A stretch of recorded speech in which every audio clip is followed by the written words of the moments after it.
Ji, good morning to all the members of the school, that is Seth Anandram Jaipuria Ghaziabad School. The dynamic chairman, Mr. Shishir Jaipuria sir, and a great organizer, a great motivator, learned principal, Madam Manju Rana ji, all the distinguished guests, my dear children, parents, member of staff, a very good morning to all of you.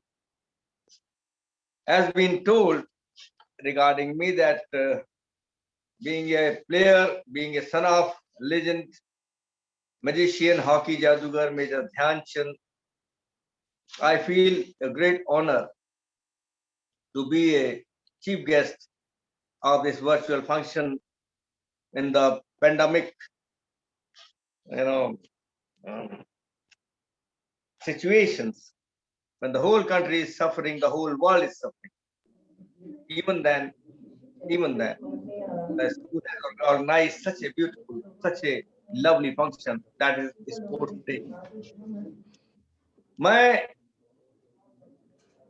सबसे पहले खूबसूरत उस स्वागत गीत को जो मैंने सुना, जो हमारे बच्चों ने गाया, उसके लिए उनको बहुत बहुत मुबारकबाद।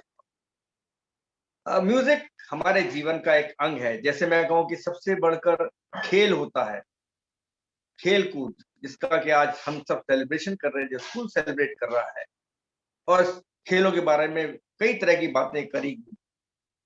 मैं शुरू करता हूँ उस स्वागत गीत से, जो एक परंपरा है हमारे संस्कृति में, हमारे हिंदुस्तान की संस्कृति में, कि किसी भी अपने अतिथि को वेलकम करते हैं। जयपुरिया स्कूल गाजियाबाद का नंबर 1 स्कूल ही नहीं है, बल्कि मैं अगर कहूं कि आज से 30-40 साल पहले जब मैं इंडियन एयरलाइंस में नौकरी करता था, सर्विस करता था, तब भी मुझे जयपुरिया स्कूल और इन सब के संस्थानों के शब्द मेरे कानों में आते थे, और मुझे लगता था कि कैसा स्कूल होगा, कैसा नहीं होगा। और मैं एक ऐसा फॉर्चुनेट, मैं कहूँगा ना, सौभाग्यशाली खिलाड़ी हूँ, जो आपके स्कूल में आ भी चुका हूँ, और आज आपसे दूर बैठकर आपके नजदीकी से बात कर रहा हूँ, जिसको बड़े व्यवस्थित तरीके से मैडम मंजू राणा ने ऑर्गेनाइज किया है। It's wonderful. मैंने रिपोर्ट सुनी मैडम राणा की, जिसमें उन्होंने पूरे स्कूल के अचीवमेंट्स के बारे में, उनके जो स्टूडेंट्स हैं, उन्होंने विभिन्न खेलों में, विभिन्न स्पर्धाओं में किस तरह से स्कूल का नाम, पेरेंट्स का नाम और अपने शहर का नाम, देश का नाम ऊपर किया है, ये सब मैंने सुना। It's wonderful to hear all this things.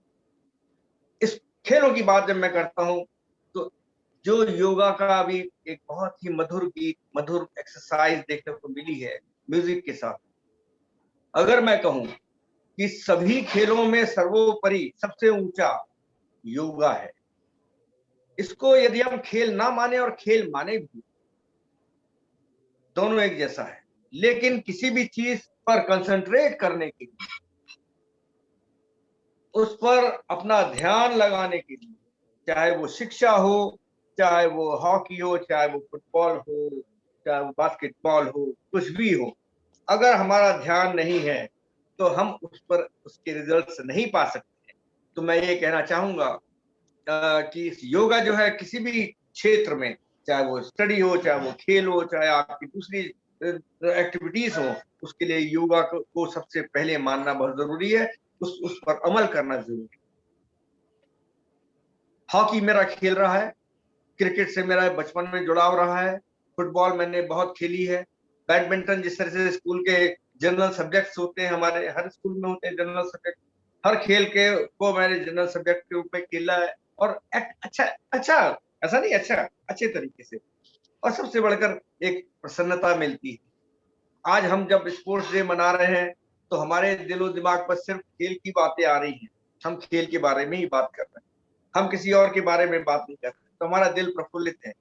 Swami Vivekananda ji के शब्द थे जिनको आत्मसात करना बहुत ज़रूरी है हर बच्चे को, कि स्वस्थ शरीर जब तक नहीं होगा, आप एक अच्छे नागरिक, अच्छे खिलाड़ी, अच्छे शिक्षक, अच्छे अच्छे अच्छे स्टूडेंट नहीं बन सकते। तो अपने शरीर को स्वस्थ रखना है हमें।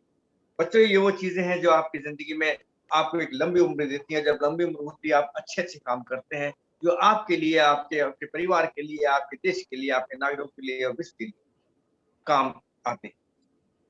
ओलंपिक का सबसे बड़ा मैसेज वसुधैव कुटुंबकम, सारा देश हमारा एक आपसी भाईचारे में बंधा हुआ है। ये ओलंपिक में जब मैं जाता था, अकेला हूँ, तो उसमें सब सुना है और आज भी उसके ये सबसे पहले वाक्य हैं और ये हम ना भूलें कि ये शब्द देने वाला भारतवर्ष, वसुधैव कुटुंबकम।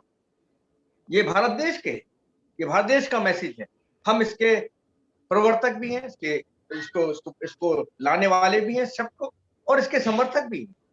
हम जानते हैं कि बिना खेल के वो चीज़ें हम हासिल नहीं कर सकते, क्योंकि कितनी लड़ाई हम देख रहे हैं, कितने हम इस विश्व के अंदर उतार-चढ़ाव देख रहे हैं और कितनी कॉम्पिटिशन्स में आज ज़िंदगी गुज़ारी जाती है बच्चों की, हमारी सबकी एक कॉम्पिटिशन टाइप हो गया है। उसमें आदमी इंसान उलझ गया है। लेकिन जब क्रिकेट का मैच आता है या फुटबॉल का मैच आता है, हॉकी के मैच आते हैं या दूसरे मैचेज़ हम खेलते हैं, बास्केटबॉल हो, जूडो, कराटे हो, जो आपके स्कूल के बहुत अच्छे जिनके बारे में मैंने रिपोर्ट में सुना कि आपके ताइक्वांडो के अंदर भी मैडल मेडल हासिल है, बैडमिंटन के अंदर है, कराटे के अंदर तो है ही, क्रिकेट के अंदर भी बच्चों ने बहुत पार्टिसिपेट किया है, फुटबॉल के अंदर भी आपके। तो ये वो चीज़ें हैं जो बच्चों को हासिल करती हैं और ये उनका जीवन है। क्योंकि ये जो इस जीवन के आपके ये शुरुआती वर्ष हैं, ये आपकी धरोहर है। आपको उम्र भर याद रहेगा इस, क्योंकि स्पोर्ट्स ज़िंदगी का एक ऐसा अंग है। जब हमारी आँखें खुलती हैं, हमारे होश हमको आता है, तो खेल ही हमारे सामने पेश किया जाता है, चाहे हमारे पेरेंट्स करें, हमारे पालने वाले करें, तो खेल को ही शामिल किया जाता है। शिक्षा एक उम्र के बाद आती है। एनीवे, शिक्षा जो है वो महत्वपूर्ण है, हर एक के लिए महत्वपूर्ण है, हमको अच्छी तरह से पढ़ना, उसको देखना। तो मैं इस बारे बाबत बात कर रहा था कि माननीय श्री शिशिर जयपुरिया साहब का जो विजन और दूरदर्शिता है, जो जिस लिहाज से उन्होंने स्कूल स्थापित किया है और मैडम मंजू राणा जी का जो एक ऑर्गेनाइजेशन है, स्कूल को ऑर्गेनाइज करने में, किस तरह से शिक्षा दी जाए बच्चों को, उनके अंदर कितने है ना अलग तरीकों से चीज़ें उनके अंदर आएँ, कलाकारी आए, गायकी आए, डांसिंग आए, खेल आए, एक अच्छे नागरिक उद्घोषक बने, डिबेट करने वाले बने।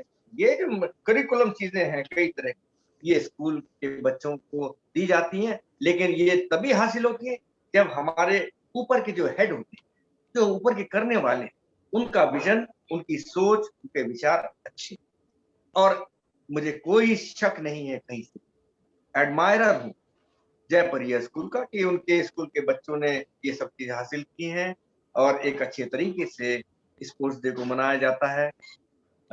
बच्चों, मेजर ध्यानचंद जी के इसी बात को लेकर कि कमिटमेंट क्या होता है, उसकी बात मैं बताना चाहूँगा और वो इसलिए बताना चाहूँगा कि उससे इन बातों से बड़ी चीज़ें हासिल होती हैं हमको। ध्यानचंद एक बड़े साधारण परिवार के व्यक्ति थे, साधारण परिवार में पैदा हुए। एक सिपाही के रूप में उन्होंने अपना जीवन शुरू किया, सिपाही, छोटा-सा ऑर्डिनरी सिपाही, जिसकी तनख्वाह उस ज़माने में ₹5, ₹7, ₹10 हुआ करती। लेकिन हॉकी के द्वारा उन्होंने मेजर के पद को हासिल किया, मेजर, आर्मी में मेजर, जो अनोखी बात है, अनोखी बात। और वो सिर्फ़ इसलिए वो कमिटमेंट कि मुझे हॉकी खिलाड़ी बनना है, बनना तो है, लेकिन मुझे सबसे अच्छा बनना है।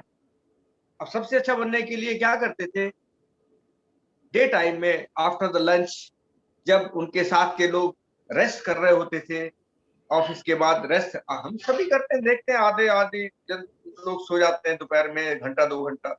ध्यानचंद क्या करते थे, अपनी हॉकी बॉल लेकर बाहर खेलने चले जाते, अपनी वो प्रैक्टिस करते थे। वो उस वक़्त को ज़ाया नहीं करते थे, खराब नहीं करते थे। वो हॉकी बॉल लेकर बाहर जाकर अपनी प्रैक्टिस करते थे।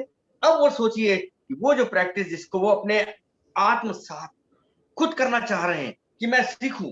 जब मैं खुद को सिखाना चाह रहा हूँ, खुद को सीखना चाह रहा हूँ, तो वो खिलाड़ी क्यों ना बनेगा। और उसी खेल को वो शाम को प्रैक्टिस मैच में मैदान में लाते थे।